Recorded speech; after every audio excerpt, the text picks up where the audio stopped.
there's going to be a health crisis and there's going to be a food crisis. Who's going to fix it? You look to your left, you look to your right. That came down to us.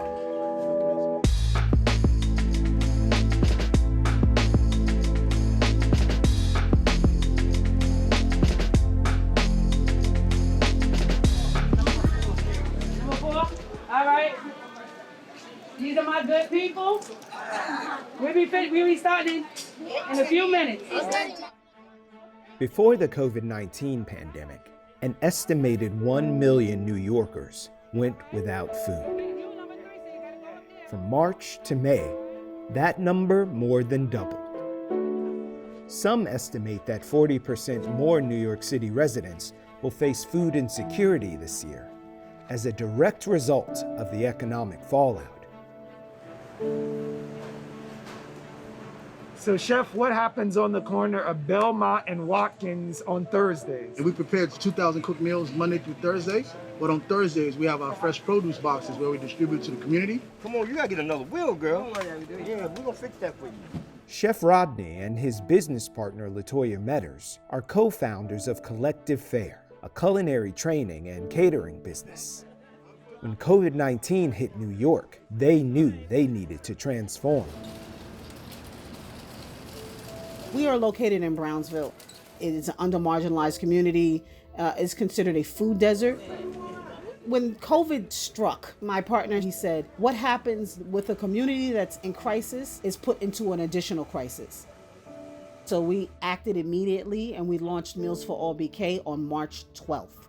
We were able to scale from the 400 people we were feeding at that time to an additional 8, to an additional 1,000. We got potatoes, corn, carrots, peppers, sometimes onions to it. I said, no, these are also cooked meals that we offer through Collective Fare. These are ready-to-eat meals. They could heat them up when they get home.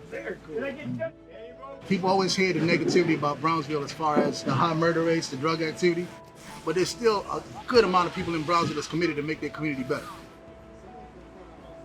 Even when we started in 2016, we thought the issues were telling people how to eat healthy, teaching them how to cook healthy, and finding them jobs. And we thought that would solve a problem. We have since changed. We realized that we need to be that access point.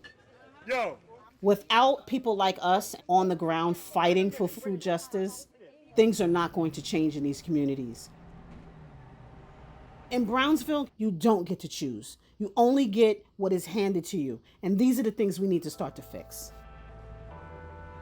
Getting to choose has always been a key element of increasing food security in Brownsville, where even pre-pandemic, some experts describe the neighborhood as a food swamp, an area with limited access to healthy food and an overabundance of unhealthy options like fast food chains. Systemic inequalities like disproportionately high rates of unemployment, families below the poverty line, and extreme housing burden also make obtaining whatever fresh food is available even more difficult. Local growing is one way to turn short-term aid into long-term food security.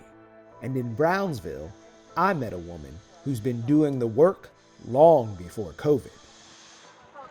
I'm Brenda Thompson Duchesne.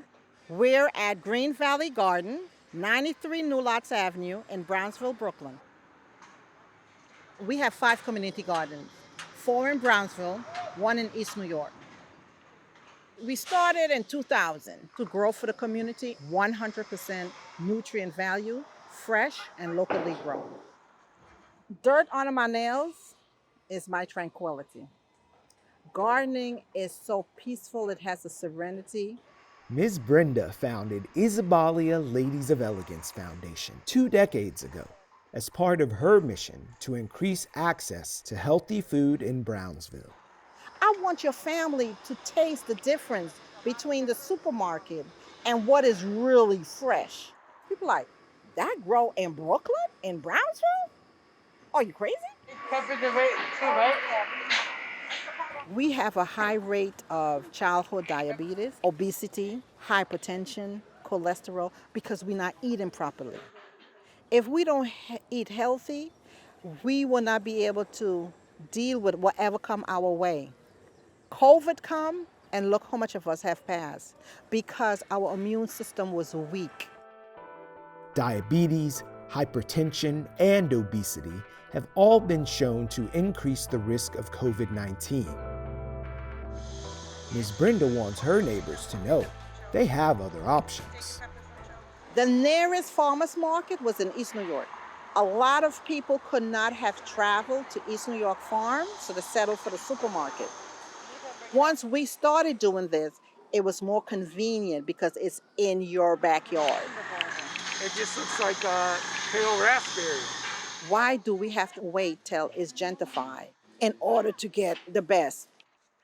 Yes, we need housing, but just as much as they're taking the land to do housing, you need to do locally grown. We got another year or so of COVID. COVID ain't going nowhere. If you look at the food lines, it's people will have never thought they would have had to come in line. So if we can't get the food to import it, how are we going to survive? Why are we not encouraging and teaching our community? Come to the garden, get a plot, grow your own. We need to start to be our own food czars and our own food advocates in our communities. The only other way that's going to keep me out of business is by learning how to create healthy access to foods within our communities. Then someone like me won't be doing anything really special because everyone will be eating healthy. What the Lord placed on my heart is to help the community. I can't help everybody, but as much people as I can help, as long as He leave me here and have me here on the earth, then I have accomplished my goal.